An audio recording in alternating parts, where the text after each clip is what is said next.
Following victory over Athens during the Peloponnesian War, see the Sicilian Expedition in our past video, Carthage emerged as the main threat for Syracuse. In the first of 4 wars over the following century, the Carthaginians took Gela and Camarina. However, the North African Empire was never able to conquer the whole of Sicily. During this period, Syracuse built a huge 13.7-mile or 22-kilometer long wall and founded a number of other cities.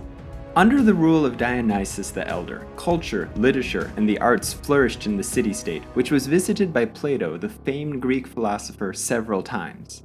However, Dionysus is perhaps best known for his decidedly mixed attempts at driving the Carthaginians out from Sicily. Nonetheless, he would, in effect, help establish a border between Carthage and the other Greek city-states along the river Hylikos, which nowadays is called Platani. After allegedly drinking himself to death in 367 BC, Syracuse fell into chaos, which invited the meddling of other Greek city-states. Timoleon, a Corinthian oligarch, would, however, eventually establish a new Syracusan constitution. He would also invite settlers from mainland Greece to help assist in the repopulation of Syracuse, which contributed to the recovery of the city-state's economy and standing. And so, while Timoleon regained control over more and more cities, so too did his need for money. This resulted in the Syracusan ruler organizing a series of raids into Carthaginian territory, which in turn saw a number of other cities under Carthaginian rule request Timoleon's protection and help in leaving Carthage's sphere of influence.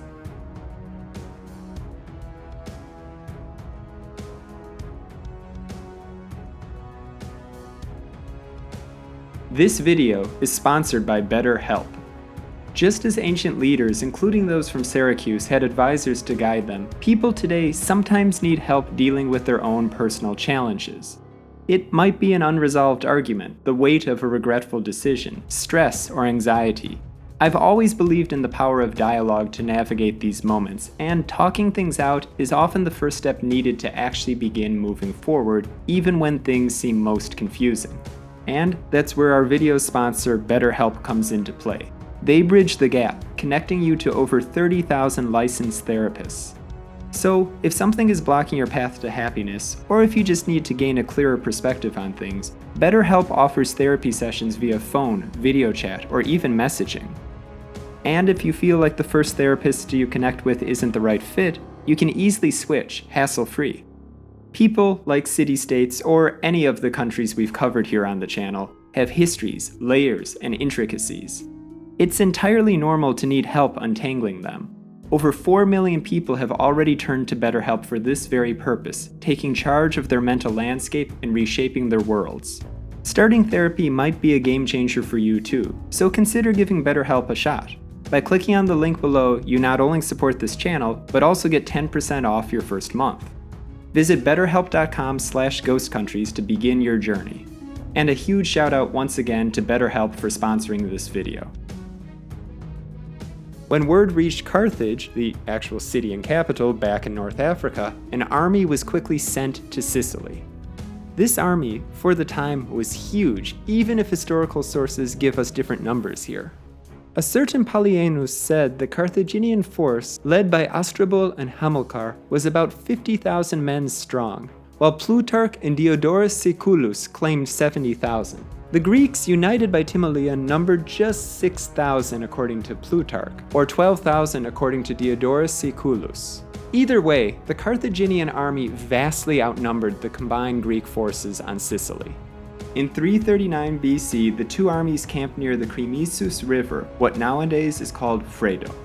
The Carthaginians were on a plain, while the Greeks positioned themselves on a hill. Because of fog, the two armies initially couldn't see each other, but the Greeks were eventually able to spot the Carthaginians. The Carthaginian force then tried crossing the river, and so Timoleon moved to flank them. Just as the two armies met, a huge storm began. Rain and hail were blown directly into the faces of the Carthaginian soldiers, who now found themselves under attack while still trying to cross the river. Because of the storm, the landscape soon transformed into a sea of mud, which limited the mobility of the more heavily armored Carthaginians. The river itself and many smaller tributary systems also overflowed from the rain, flooding large parts of the plain. And so the Battle of Crimissus was nothing short of a disaster for Carthage.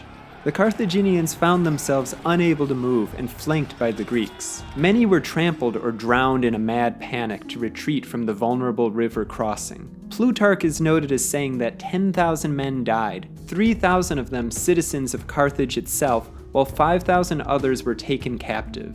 Diodorus Siculus puts the number even higher, saying that 12,500 died and 15,000 were captured. What's more, he also claims that 2,500 of the dead belonged to the Sacred Band of Carthage, an elite force that basically lost all their members in this battle.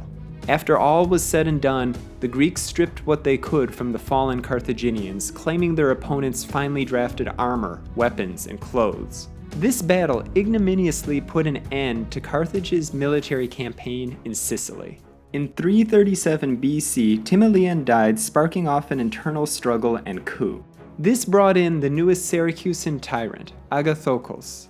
He ruled until 289 BC, after which, in 278 BC, the Carthaginians laid siege to Syracuse.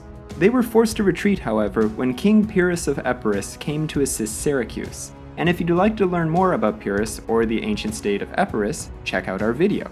We've also got a two-parter on the despotate of Epirus. Anyway, Epirus then kind of ruled over Syracuse until 3 years later in 275 BC, when Hiero II came to power by means of a coup. Under his rule, Syracuse would flourish yet again. Hiero set new standards for the city in terms of culture, philosophy, science, and laws. The so-called Lex Hieronica was a new agricultural taxation law introduced during his reign, which worked quite well. It might also be interesting for you to know that a certain Machiavelli, a rather influential author and philosopher from the 15th and 16th centuries, was something of a fan of Hiero, describing him as an exceptionally virtuous man and a rare example of someone who rose to princely power from previously being a private individual, just like Moses, Cyrus, Theseus, and even Romulus. See The Prince from Niccolò Machiavelli, chapter 6. And even though Hiero was the son of a Syracusan noble who claimed to be one of the heirs of Galeon, this was not a very strong claim as he was only an illegitimate son. Under his command, Syracuse fought against the Mamertines, mercenaries of Italian origin whose name literally means sons of Mars, with the goal of driving them from Messana, which is located in northeastern Sicily. Carthaginian interference thwarted this, however, but Hiero nonetheless received a hero's welcome back in Syracuse.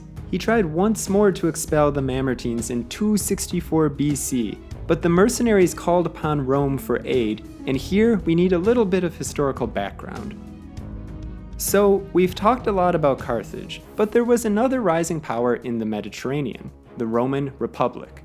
In just the past few decades, Rome had grown immensely, becoming the dominant power on the Italian peninsula, and soon was also on the radar of other powers such as Carthage. And so, in 264 BC, with Hiero once again attacking the Mamertines, the First Punic War essentially began. Since the tyrant's previous attack nearly half a decade ago, Messana had come to host a Carthaginian garrison. But now, as previously said, the Mamertines called Rome for help. This in turn sparked a debate in the Roman Senate whether to accept their request or not, as it was believed doing so could easily spark a war with Carthage. That being said, Messina itself was a more than ideal foothold on Sicily for possible future expansion. In the end, the Romans decided to send 2 legions under the command of Consul Appius Claudius Caudax, and this did indeed start a war with Carthage.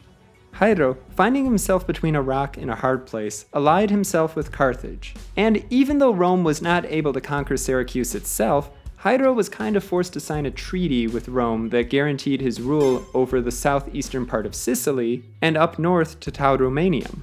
This basically made Syracuse a quasi-vassal to Rome.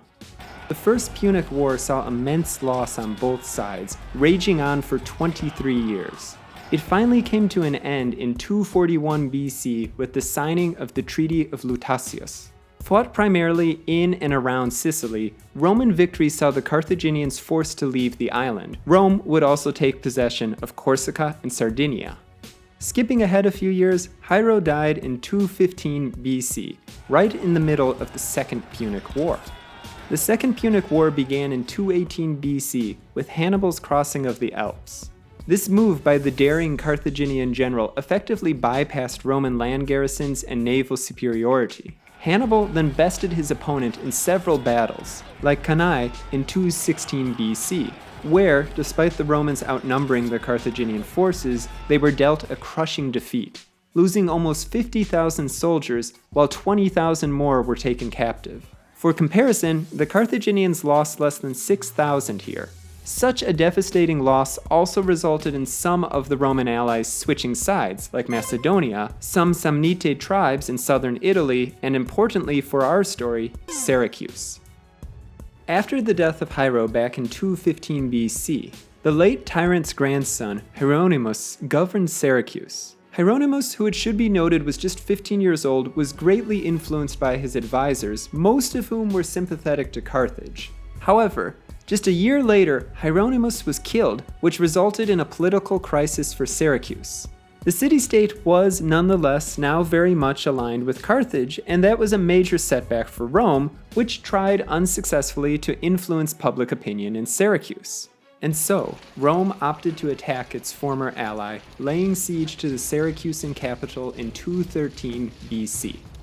Rome rightfully feared that Syracuse would allow Carthaginian forces to land in Sicily, which could then resupply and provide support to Hannibal up north. This would have likely meant a military defeat for Rome, and therefore could not be allowed. However, the siege of Syracuse proved a difficult undertaking, as the city's walls were large and thick. The siege itself also committed a significant number of soldiers who were needed in other theaters of the still ongoing war, and thus a speedy conclusion was necessary. However, the city's defenses were formidable, thanks in no small part to another famous individual, Archimedes. As further explained by our good friend, Stoic History, a citizen of Syracuse during the Second Punic War, Archimedes was widely regarded as a genius.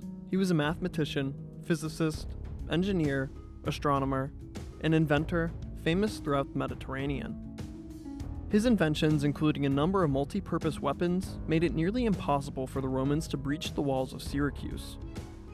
For instance, the Archimedes claw, which basically worked like a modern crane, reportedly could lift ships out of the water and drop them, which caused many Roman vessels to sink. Another invention, over which a debate continues to this very day about whether it was actually used during the siege of Syracuse, is the Archimedes heat ray, which used a series of strategically placed mirrors to concentrate sunlight on a specific point, thereby igniting combustible material. Archimedes could also improve the accuracy of Syracusan catapults. Still, another invention, the Archimedes screw, made it possible to move water uphill. The various inventions of Archimedes seemed to work, as the army of proconsul Marcus Claudius Marcellus was not able to overcome the defenses of Syracuse, despite bringing their own advanced siege equipment. Stuck in a stalemate, Rome settled in for a blockade that lasted several months. For its part, Carthage tried to assist its ally during the siege, but this proved mostly ineffective. Both of the Carthaginian commanders, Hamilcar and Hippocrates, died from disease. The Carthaginian fleet was further hindered by storms and then forced to retreat following a clash with the Romans. In spring 212 BC, despite the still ongoing siege, annual festivities for the goddess Artemis took place within Syracuse. Unfortunately, the Romans got wind of this and, knowing the city's defenders were likely drunk, climbed the city walls and opened the gates.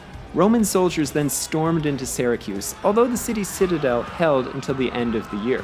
After this, Marcellus gave his men a pass to plunder the city. For an entire day, people were killed indiscriminately, slaves were taken, and everything of value was looted. Syracuse would never be the same after this day. Okay, so you might be asking yourself, what happened to Archimedes? Well, the Romans wanted to capture him alive, and a group of men were sent to do exactly that. It is said that when the soldiers found Archimedes and demanded he come with them, he was too busy with something he was researching and said, "Do not disturb my circles." Following this, he was killed by a Roman soldier. Exactly whether he intended to kill Archimedes or not is unknown, but as the city went up in flames, the mastermind of Syracuse's defense lay dead as well. And that pretty much is the end of the city-state's story.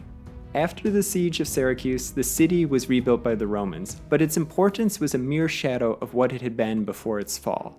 One legacy that did survive the war with Rome was the previously mentioned Lex Hieronica, that was later implemented in Sicily by the Romans again, which just proves how effective the law actually was. Syracuse, the city, does, of course, still exist today. And some historical buildings did survive, but generally speaking, it doesn't match the splendor of Rome. That being said, it's still definitely worth a visit, especially if you're in Sicily.